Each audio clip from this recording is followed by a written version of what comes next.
Let me get right away to the first rule of success. The first rule of success is to have a vision. You see, if you don't have a vision of where you go, and if you don't have a goal where you go, you drift around and you never end up anywhere. It's like you can have the best ship in the world, you can have the best airplane in the world. If the pilot or the captain doesn't know where to go, it would just drift around. It would not end up anywhere, or most likely in the wrong place. So I was very fortunate that I stumbled onto my vision. I mean, as you know, I was born in 1947 in Austria after the Second World War. And I didn't really like Austria when I grew up. I couldn't wait to get out of there. I couldn't see myself becoming a farmer or a worker in a factory or anything like that. Even though my parents wanted me to stay there and have a normal life. My father wanted me to become a police officer like he was. My mother wanted me just to stay there and marry a girl with the name of Heidi, hopefully, and have a bunch of kids and run around like the Van Trapp family in The Sound of Music. But that was their vision, not mine. My vision was totally different. I felt that I was born for something special, for something unique, for something big. So I was searching. Then one day I went to school. I remember I was 11 years old, and they showed a documentary about America. And there they showed in this documentary the huge skyscrapers, the high-rises, the huge bridges, the 6-lane freeways, the huge cars with the wings sticking out, and all of this stuff. And I said to myself, that's where I want to be. I don't want to be around here with these little farmhouses and these little buildings and everything is old. I want to be in America. The majority of people don't like what they're doing because they're really not doing it because they didn't have a goal and they followed this goal. They just aimlessly drift around, and then all of a sudden there's a job opening, so they get that job because you have to work. But then when you work, it's a chore. It's work. It's not fun. So if you think about, only a quarter of the people really enjoy what they're doing in life. That is unbelievable if you think about it. So I felt so blessed that I knew what I was doing. It's like a medical student that studies and knows he wants to become a doctor. You know where to go. So I knew where to go. So people always ask me, when they saw me in the gym in the pumping iron days, they say, why is it that you're working out so hard? 5 hours a day, 6 hours a day, and you have always a smile on your face. The others are working out just as hard as you do, and they look sour in the face. Why is that? And I told people all the time, I said, because to me, I'm shooting for a goal. So I couldn't wait to do another 500-pound squat. I couldn't wait to do another 500-pound bench press. I couldn't wait to do another 2,000 reps of sit-ups. I couldn't wait for the next exercise, for the next half hour of posing and all the kind of things that you have to do. You'll be a champion.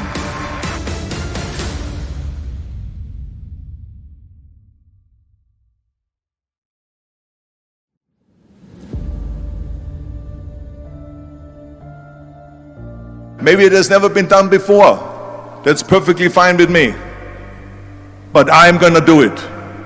And I did not listen to the naysayers. When I wanted to go to America, they said it's impossible. There's no money that you have to fly even over there. You have no money when you go over there to live with. And what do you think, they're gonna wait for you? They have plenty of big bodybuilders over there.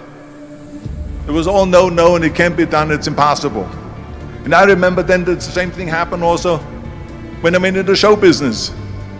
Can you imagine? I was now a bodybuilder. I weighed 250 pounds. I was Mr. Olympia 6 times. I was Mr. Universe 5 times, and Mr. World and Mr. International. I won 13 World Bodybuilding Championships altogether. And now I said to the agent, the Hollywood agent, I want to get into movies. He said, that's funny, Arnold. I asked a studio executive, I say, I want to get into movies. I want to be a leading man. He started laughing. So they all say it's impossible. I said, why is it impossible? He says, because look at how big you are. You weigh 250 pounds. I didn't give a shit. I didn't.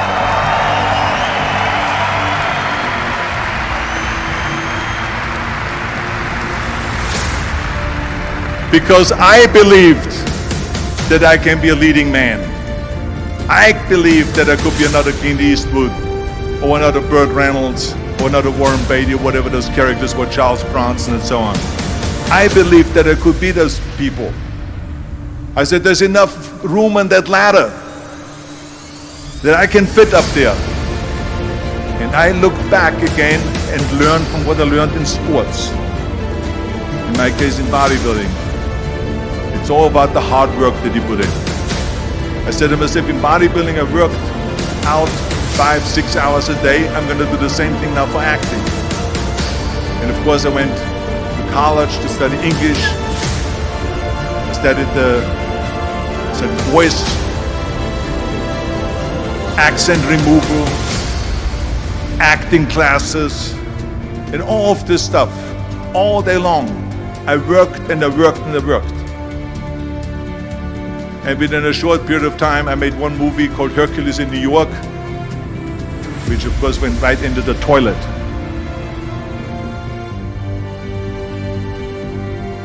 But it didn't discourage me. I still had the same vision. And then all of a sudden I did Streets of San Francisco.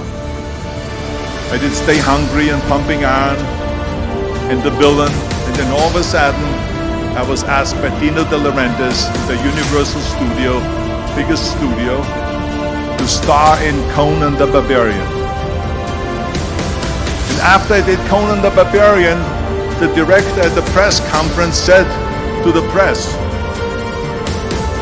the director was John Milius, he said to the press, if we wouldn't have had Arnold, we would have had to build one. So think about that.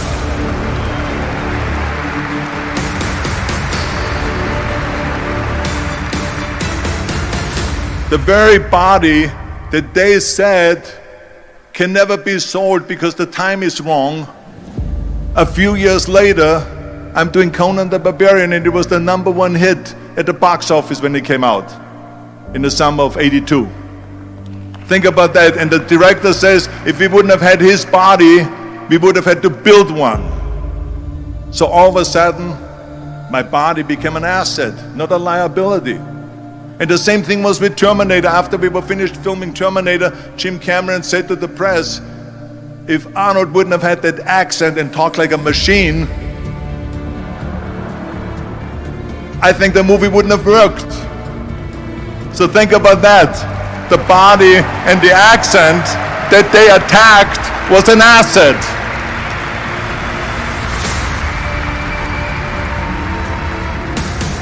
But I didn't listen to those losers. I didn't listen to them at all. Because that's exactly the way it was in politics again, when everyone said no, no, no, and it can't be done. And I became governor of California, and this is with everything like that. This is just the reality of it, is that you cannot listen to the naysayers. So this is a very important lesson for all of you.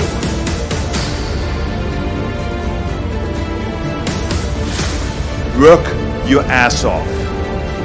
There is no magic pill. There is no magic out there. You cannot get around. You have to work and work and work, I can tell you. And it drives me crazy when people say that they don't have enough time to go to the gym for 45 minutes a day and work out. Or to do something for 45 minutes to an hour a day to improve. If it is physically improve or if it is mentally to improve.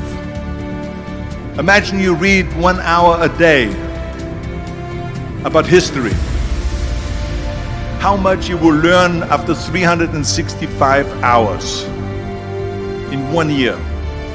Think about if you study about the history of musicians, of composers, how much you would know. Imagine if you would work on the business, on some business that you want to develop every day for an hour, imagine how further along you will go and get. So it drives me nuts because when people say we don't have the time, we have 24 hours a day. We sleep 6 hours a day, so that gives you still 18 hours. And there's someone shaking their head out here in front to say probably, I don't sleep 6 hours, I sleep 8 hours, right? But just sleep faster.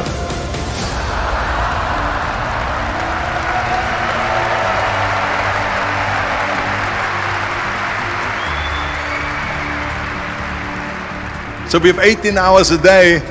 The average person works around 8 to 10 hours. So let's assume it's 10 hours, so we have 8 hours left. Then you travel around an hour a day, maybe 2 hours a day. So now you have still 6 hours left. So what do you do with these 6 hours? What do you do with these 6 hours? Then we eat a little bit, then we schmooze a little bit, talk a little bit to people and all that stuff. But you can see how much time there is available if you organize your day. So you got to work hard. I mean, let me tell you something. When I went to America, I went to college. I went and worked out 5 hours a day.